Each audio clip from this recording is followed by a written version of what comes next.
We are not a top 10 state. We're not even close. We're actually a bottom 10 state right now. We just got our test scores back for 4th and 8th graders, and we are really doing horribly in reading and math for 4th and 8th graders. This is something that has been a pillar of my campaign, to bring education back in the state of Michigan. We've also had some historic challenges over the last few years, I think, to put it lightly. You know, Mrs. Dixon says that I kept students out longer than any other state. That's just not true. A number of exchanges this evening as Governor Whitmer and Republican challenger Tudor Dixon had their final debate for the November election. Tonight they discussed things like education, COVID, no-fault insurance, and a number of other topics. Our Doug Reardon was one of the moderators at tonight's debate over at Oakland University. He joins us live again along with Professor Michael C.H. McDaniel from WMU Cooley Law School to help break down what was talked about this evening. Thank you for joining us. Of course, a lot to unpack here. Thank you. Yeah, no, there certainly is, Jamie. And again, I want to also thank Professor McDaniel for being with us tonight. First, Michael, I just want your impressions on the debate. Of course, this is the second and the final televised debate before people go to the polls. A lot to unpack. I just want your general impressions to start, if you could. Doug, I enjoyed watching you tonight. Great job. The first impression I would have generally is look at how many things they agree upon, fixing the roads, reducing retirement tax.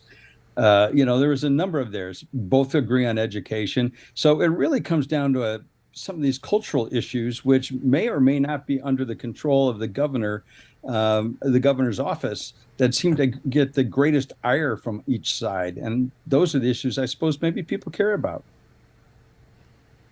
Yeah, and I have to agree with you, too. I, in fact, was surprised at a lot of times to hear them echo sentiments from the other or agree just wholeheartedly on certain issues that maybe we didn't expect them to see as eye to eye on. In true journalistic fashion, though, I have to ask you about what they didn't agree on, right? And I think there was no more issue that proved the point that they certainly differ on a lot of things, but probably no more than Proposition 3 and abortion access. And so, let's dive into that a little bit because we know where they stand on it. We know what their stance on abortion access and on Prop 3 is already. But there was this issue over parental consent. That was something that came up in the last debate. It was something that they both touched on in this debate as well. And I don't think people, if people haven't sat down and really taken the time to read through the proposal or the laws that are already on the books, this could be a little confusing to them. So let's start by asking this. What's on the books right now? What's on the law right now when it comes to parental consent for abortion? And how could that change if Proposal 3 passes? So let's talk about it generally first, Doug. The Michigan Supreme Court and the United States Supreme Court in particular have stated that even with abortions, there is a right of the parent to be notified and to provide consent. And when you think about it, that only makes sense. This is a form of surgery. I mean, many times, 80% of the time, it's through an oral drug instead of actual surgery, but it's a medical procedure for a minor child. So my point is, even if Proposition 3 passes, it is not going to negate parental consent, despite what everyone says, because there is a concurrent fundamental right for parents to raise their children in the way they see best. And that includes and always has included the right of parents to make decisions about medical procedures for their child, absent the extreme examples that we've seen sometimes. Yeah, because it's so murky in the legality of Proposition 3, I want to ask you another question about it, too. We both heard what we heard from both of the candidates tonight saying that, they'll respect the will of the people whether or not things go their way.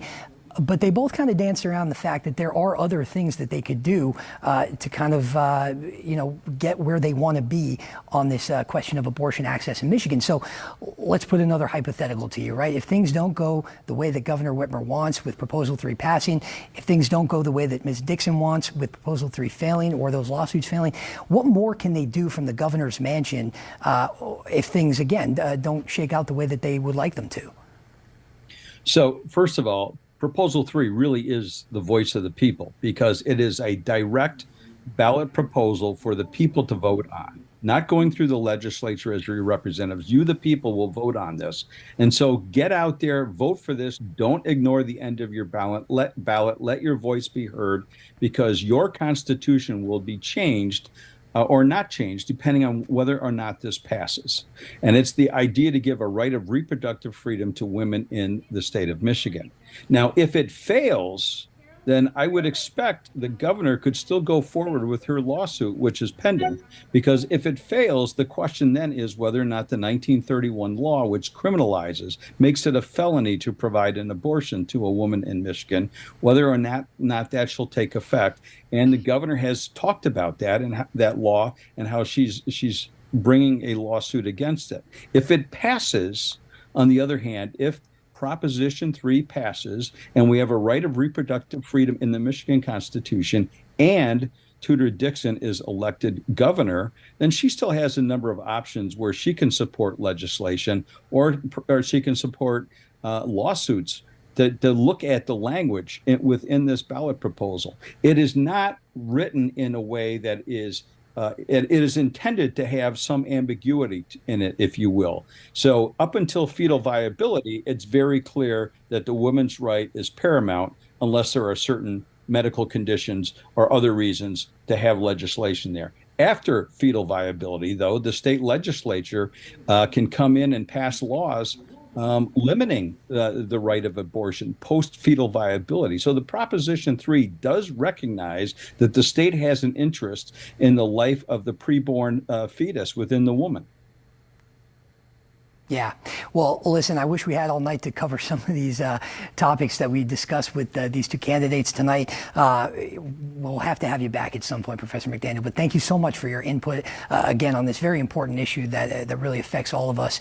And thanks for making time for us tonight. We appreciate it. And we'll send it back to the studio. Jamie. Thank you.